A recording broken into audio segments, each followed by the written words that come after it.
नमस्कार मित्रांनो.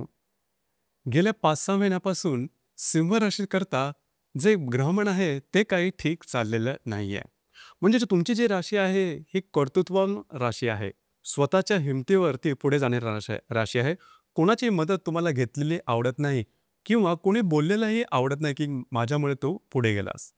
तर साधारणतः असा तुमचा स्वभाव असून सुद्धा आता मात्र गोष्टी तुमच्या अपेक्षेपेक्षा वेगळ्या होत आहेत. अर्थात तुम्ही प्रयत्न तर करताय आहात, परंतु गोष्टी तुमच्या योग्यतेप्रमाणे किंवा तुमच्या अपेक्षेप्रमाणे होत नाही आहे. यामागचं कारण काय येतं? यामागचं कारण शनी जो ग्रह आहे हा तुमच्या अष्टमात भ्रमण करतोय, ज्याला आपण लघु 7.5 म्हणतो. अशा प्रकारचे काही अनुभव तुम्हाला येत आहेत. मग अर्थातच याच्या पुढे जाऊन 2.5 वर्ष तुम्हाला अशा प्रकारचे त्रास सहन करायचे आहेत का? अजिबात नाही.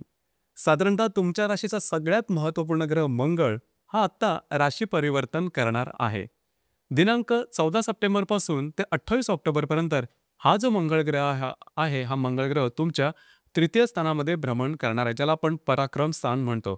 अर्थात या पराक्रम स्थानात मंगळासारखा पुरुष ग्रह जर असला तर अर्थातच तुमचे जे पराक्रम आहेत हे जबरदस्त रीतीने जगासमोर येतात. त्यासाठी खरं तर तुम्हाला तयार व्हायला हवं. लक्षात घ्या, जरी शनीची लघु 7.5 असली तरी सुद्धा तुम्ही स्वतःच्या पराक्रमावरती आणि योग्य निर्णयांती याच्यावरती जरूर विजय मिळवू शकता. मला माहित आहे की गेल्या साधारण 2.5-3 महिन्यामध्ये पैशाचे जे खर्च आहेत हे तुमचे जास्तच झाले आहेत. अनाठायी खर्च थोडे जास्त झालेले आहेत. तुमचे अंदाज चुकलेले आहेत. बऱ्याच वेळेस तुमची जी राशी आहे ही बिनधास्तपणे निर्णय घेते. परंतु गेल्या काही महिन्यामध्ये घेतलेले निर्णय चुकलेले आहेत. खर्च त्याच्यामुळे जास्त झालेले आहे. त्याच्यामुळे थोडासा स्वतःचा आत्मविश्वास हा थोडासा डामाडोल झालेला असेल. काळजी करू नका. मंगळाचं जे तृतीयातलं भ्रमण आहे हे आतूनच तुम्हाला एक वेगळ्याच प्रकारची स्फूर्ती, एक वेगळ्याच प्रकारचा उत्साह, एक वेगळ्याच प्रकारची एनर्जी आणि आत्मविश्वास देईल, की जेणेकरून परिस्थिती कितीही जरी विरोधात असली तरी तुम्ही त्याच्यावरती मात करू शकाल. अर्थात याच्यासाठी खूप चांगली आणि महत्त्वाची गोष्ट म्हणजे तुमच्या लाभस्थानात भ्रमण करणारा जो गुरु आहे हा गुरु पंचम दृष्टीने तुमच्या तृतीय स्थानातील मंगळाला पाहतोय. त्यामुळे होणार आहे काय, की जे काही तुम्ही प्रयत्न करणार आहात ते योग्य मार्गाने असेल, योग्य दिशेला असेल आणि त्याचे तुम्हाला अनुभव किंवा परिणाम सुद्धा अतिशय व्यवस्थितपणे मिळणार आहेत. मग क्षेत्र कुठलंही असो, म्हणजे जर का तुम्ही सामाजिक क्षेत्रामध्ये असाल, तुमचं करिअर असेल, कुठल्याही किंवा रिलेशनशिपच्या बाबतीत जरी म्हटलात, तरी तुम्ही केलेले प्रयत्न फेलियर होणार नाही. काळजी करू नका. नवीन जर का काही विचार करायचा असेल, तर त्या संदर्भात पूर्ण अभ्यास करून कुठल्याही क्षेत्राच्या नवीन तुम्हाला करायचं असेल, तर त्या संदर्भात अभ्यास करून तुम्ही या साधारण कालावधीमध्ये निश्चित त्या संदर्भातले विचार करू शकता. तुम्हाला चांगली अपॉर्च्युनिटी मिळेल आणि जे काही तुम्ही साध्य केलेलं तुम्ही काय साध्य करायचं ठरवलेलं असेल, तर तुम्ही या संपूर्ण कालावधीमध्ये निश्चितपणे साध्य करू शकाल. इथे आणखीन एक गोष्ट महत्त्वाची म्हणजे थोडंसं तुमचं फिरणं वगैरे होईल. थोडीशी दगदग होईल. अर्थात मंगळ जर तृतीय स्थानात आहे किंवा पराक्रम जर का तुम्हाला गाजवायचा असेल, तर दगदग ही करावीच लागते किंवा शारीरिक मेहनत ही करावीच लागते. फक्त त्या संदर्भात थोडंसं स्वतःच्या आरोग्याकडे लक्ष देणं गरजेचं राहील. म्हणजे दगदग करून आरोग्याकडे जर का लक्ष दिलं, तर अर्थात तुम्हाला तसे काही त्रास होणार नाही. त्याच्यामुळे तशी काहीही काळजी करू नका.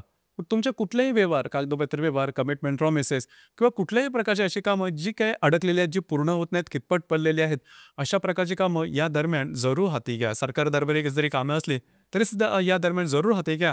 ती पूर्ण होताना दिसेल. खास करून जागेच्या संदर्भातले व्यवहार जे अडकलेले असतील ते सुद्धा तुम्ही या दरम्यान हाती घेतले तर ते अगदी सहजपणे मार्गी लागू शकतील. तुमचे जे मित्रपरिवार आहेत त्यांच्याकडून तुम्हाला योग्य ती साथ संगत मिळेल किंवा चांगले जे सल्ले आहेत ते सुद्धा मिळतील. जरूर त्यावर काम करा. काही चांगले लाभ सुद्धा मिळतील. लक्षात घ्या, हे लाभ सुद्धा जर मी सांगत असेन चांगले मिळतील. परंतु इथे एक गोष्ट महत्त्वाची आहे, की साधारण येत्या 1.5 ते 2 महिन्यामध्ये खर्च सुद्धा तुम्ही तेवढेच करा. या गोष्टीवर थोडंसं खरं तर नियंत्रण ठेवणं गरजेचं आहे. तुमची जी रास आहे, ही थोडीशी राजेशाही थाटाची रास आहे. बिनधास्तपणे खर्च करायचा, मागे-पुढे बघायचं नाही. जे उत्तम आहे तेच पाहिजे.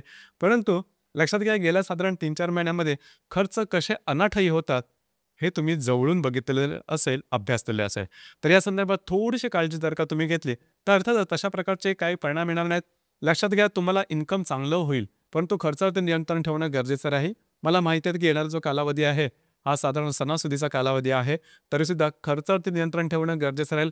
आरोग्याकडे लक्ष देणं गरजेचं राहील आणि सगळ्यात महत्त्वाचं गोष्ट म्हणजे जे तुमचं कार्यक्षेत्र आहे त्या संदर्भात काळजी घेणं अत्यंत गरजेचं राहील. जर का तुम्ही नोकरी करत असाल किंवा व्यवसाय करत असाल, तुम्हाला हे वाटू शकेल हे आपल्याकडून जास्त काम करून घेतलं जात आहे. आपल्या कामाची कोणी दाद देत नाहीयेत आणि इथे जे आपण काम करतोय, ते त्याच्यापेक्षा चांगल्या प्रकारचं काम आणखीन कुठे करू शकतो. म्हणजे अशा प्रकारची काही प्रलोभनं सुद्धा तुमच्या मनात येऊ शकतील आणि रिस्क तुम्ही घेऊ शकाल. तुमचं कार्यक्षेत्र बदलणं, नोकरी बदलणं किंवा व्यवसाय. अर्थात रिस्क घेणं तुमची रास पुढेच आहे, परंतु अशा प्रकारची रिस्क आत्ता मात्र घेऊ नका. थोडंसं स्वतःवरती कंट्रोल ठेवा, थोडंसं सहनशक्ती ठेवा. काही दिवसांनी हा जो कालावधी आहे किंवा तुमचे इव्हन जे विचार आहे, हे सुद्धा बदलतील, परिस्थिती सुद्धा बदलेल. आत्ता फक्त एवढंच घ्या, की समोर जे आलेले चॅलेंजेस आहेत, त्याच्यावरती मात करा. त्याच्यामधून एस्केप करू नका. त्याच्यामधून पळवाटा शोधू नका. जर का तुम्ही त्याच्यावरती मात करायचं ठरवलं, तर निश्चितपणे तुम्ही त्याच्यावरती मात कराल आणि गोष्टी तुमच्या हातात येईल. परिस्थिती तुमच्या हातात निश्चित येईल.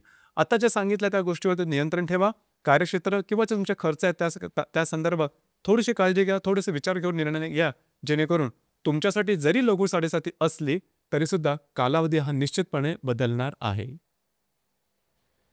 तर मित्रांनो, हे होतं सिंहराज किंवा सिंह लगन याकरता तृतीय स्थानात होणारं जे मंगळाचं भ्रमण आहे, याचे प्रभाव परिणाम नेमके कशा प्रकारचे असतील, या संदर्भातली चर्चा.